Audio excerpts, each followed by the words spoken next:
शरद पवारांनी आपला पक्ष विलीनीकरणाचा निर्णय आधीही घेतला होता आणि तोही 80च्या दशकात। आता तेव्हा नेमकं काय घडलं होतं ते जाणून घेणार आहोत या व्हिडिओतून। पण त्याआधी एक महत्त्वाची आठवण, सकाळचं YouTube चॅनल अजूनही सबस्क्राइब केलं नसेल तर ते आवर्जून करा आणि सकाळचं फेसबुक पेज जर अजूनही फॉलो केलं नसेल तर तेही फॉलो करायला विसरू नका। नमस्कार, मी कोमल, सकाळमध्ये आपलं स्वागत। आता वळूयात किस्स्याकडे। 80चं दशक म्हणजे राजकारणाचा स्थित्यंतराचा काळ। आणीबाणीच्या अंधकारमय कालखंडातून भारतीय लोकशाही तलावून सुखावून बाहेर पडली होती। जनता पक्षाचा पुरता बिमोड करून इंदिरा गांधी पुन्हा एकदा पंतप्रधान बनल्या होत्या। संजय गांधींच्या अपघाती मृत्यूनंतर काँग्रेसच्या राजकारणात राजीव गांधींचा उदय होत होता। महाराष्ट्रातही खूप राजकीय अनागोंदी सुरू होती। 5 वर्षात 4 मुख्यमंत्री बदललेले राज्यानं पाहिले।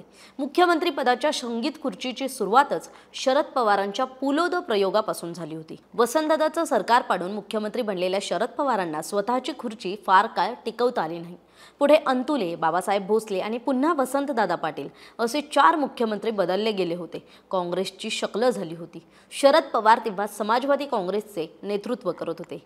साल 1984 पंजाबमधील खलिस्तानवाद्यांचा असंतोष उफाळून आला आणि या लाटेतच खुद्द पंतप्रधान इंदिरा गांधी यांचा बळी गेला। संपूर्ण देश हादरला। सुवर्ण मंदिरावर केलेली लष्करी कारवाई इंदिरा गांधींना महागात पडली होती। इंदिरा गांधींचे वारसदार म्हणून राजीव गांधींकडे काँग्रेसच नाही तर देशाची जबाबदारी सुद्धा येऊन पडली होती। शरद पवार आपल्या लोक माझे सांगाती या आत्मचरित्रात सांगतात, इंदिराजींच्या अंत्यसंस्कारावेळी मी दिल्लीला गेलो होतो। त्यांच्या पार्थिवाचं दर्शन घेऊन राजीव गांधी यांचं सांत्वन करण्यासाठी त्यांच्यापाशी गेलो। आईच्या क्रूर हत्येनं व्यथित झालेले, पंतप्रधान पदाची जबाबदारी अकाली अंगावर पडलेले राजीवजी त्याही स्थितीत शांत चित्तानं उभे होते। मी त्यांचा हात हातात घेऊन माझ्या संवेदना प्रकट केल्या। त्यावर त्यांनी, शरद, काळ खूप नाजूक आहे, देशासाठी आपण एकत्र काम करायला हवं असं म्हटलं। तो प्रसंग अधिक बोलण्याचा, विशेषतः राजकीय विषयावर बोलण्याचा तर मुळीच नव्हता। मी हळूच त्यांचा हात दाबला आणि बाजूला झालो। शरद पवार पुढे सांगतात, राजीव गांधी यांची त्यांच्याबरोबर काम करावं अशी इच्छा जरी असली तरी त्यांचा राजकीय मार्ग निश्चित झाला होता। समाजवादी काँग्रेसच्या राष्ट्रीय स्तरावरचं नेतृत्व शरद पवारांकडे होतं आणि राज्य पातळीवरील पक्षाला पुन्हा उभारी देण्यासाठी ते महाराष्ट्र पालथा घालत होते। राजीव गांधी आणि शरद पवार यांची राजकीय वाट वेगळी असली तरी त्या भेटीनं दोघांच्या मनातलं मळब दूर झालं होतं। पेटलेला पंजाब शांत करण्यासाठी शीख समुदायाचा विश्वास परत मिळवणं हे राजीव गांधींसमोरचं सर्वात मोठं आव्हान होतं। कठीण काळात पंजाब प्रश्नाची कोंडी फोडण्यासाठी त्यांनी शरद पवारांची मदत घेतली। त्यामुळे त्यांच्यातील विश्वासाचा अनुबंध आकाराला आला होता। शरद पवार हे लोकसभेचे खासदार असल्यामुळे तिथेही दोघांमधील सुसंवादाच्या संधी वारंवार येत होत्या।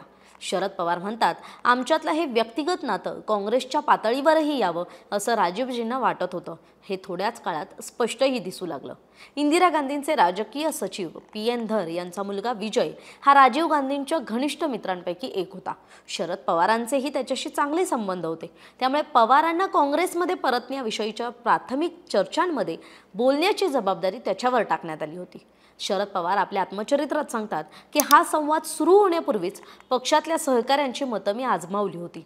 आपण मुख्य प्रवाहात जायला हवं असा त्यांचा सूरही होता। राजीवजींची देहबोली आणि प्रत्यक्ष वागणूक अत्यंत मित्रत्वाची आणि कळकळीची होती। मुख्य प्रवाहात जावं अशी सकारात्मक मानसिकता आमचीही होती। शिवाय नॅशनल कॉन्फरन्सच्या फारुख अब्दुल्लांचाही प्रेमळ तगादा होता। त्यामुळे अखेर आम्ही काँग्रेसमध्ये परतण्याचा निर्णय घेतला। समाजवादी काँग्रेसच्या विलीनीकरणाचा फटका मराठवाड्यात बसण्याची शक्यता जाणकार राजकीय विश्लेषकांनी केली होती। त्यामुळे शरद पवारांनी मराठवाडा पिंजून काढायचं ठरवलं। कार्यकर्त्यांच्या भेटीगाठी घेतल्या। तिथल्या प्रत्येक जिल्ह्यात, तालुक्यात शरद पवार फिरले। काँग्रेसमध्ये आपल्या पक्षाच्या विलीनीकरणाचा कार्यक्रम औरंगाबादलाच करायचा हा निर्णय शरद पवारांनी या दौऱ्यानंतर घेतला। शरद पवार सांगतात, माझ्या काँग्रेसमधल्या विलीनीकरणाच्या हालचाली सुरू असताना शंकरराव चव्हाण, विठ्ठलराव गाडगीळ यांचा त्याला थंड प्रतिसाद होता। त्यांना हा निर्णय अजिबात आवडला नव्हता, परंतु राजीव गांधी यांच्या पातळीवरच तो निर्णय घेतला गेल्यानं त्यांना उघड विरोध करता येत नव्हता एवढंच। औरंगाबाद इथे समाजवादी काँग्रेसचं इंदिरा काँग्रेसमध्ये विलीनीकरण झालं। त्या सभेला 5 लाखांचा जनसमुदाय लोटला। शंकरराव चव्हाण, प्रदेशाध्यक्षा प्रभा राव, काँग्रेसचे अखिल भारतीय सरचिटणीस GK मुपनार, जम्मू काश्मीरचे मुख्यमंत्री फारुख अब्दुल्ला यांची त्यावेळी उपस्थिती होती। एखाद्या पक्षाच्या विलीनीकरणासाठी पंतप्रधान असलेल्या पक्षाध्यक्षांना उपस्थित राहणं लक्षणीय होतं. शरद पवार यांचा आपण सन्मानानं पक्षात पुनर्प्रवेश करून घेतो आहोत हा संदेश राजीव गांधींना द्यायचा होता. त्यामुळेच ते या सोहळ्याला उपस्थित राहिले होते. शरद पवारांनी नुकत्याच एका मुलाखतीत काही प्रादेशिक पक्ष काँग्रेसमध्ये विलीन होतील अशी भूमिका मांडली होती आणि त्यावरूनच राजकीय वर्तुळात पुन्हा एकदा पक्ष विलिनीकरणाचा मुद्दा चर्चेत आलाय. त्या पार्श्वभूमीवर हा किस्सा लिहिला होता माझा सहकारी भूषण टारे यानं. तरी आपल्याला हा व्हिडिओ माहितीपर वाटला असेल तर जास्तीत जास्त शेअर करायला विसरू नका. धन्यवाद. महाराष्ट्रातील सर्व बातम्यांचे विश्वासार्ह व्यासपीठ सकाळच्या सर्व सोशल मीडिया प्लॅटफॉर्मला लाईक, फॉलो आणि सबस्क्राईब करा. तसंच सर्व नोटिफिकेशनसाठी बेल आयकॉन प्रेस करायला विसरू नका.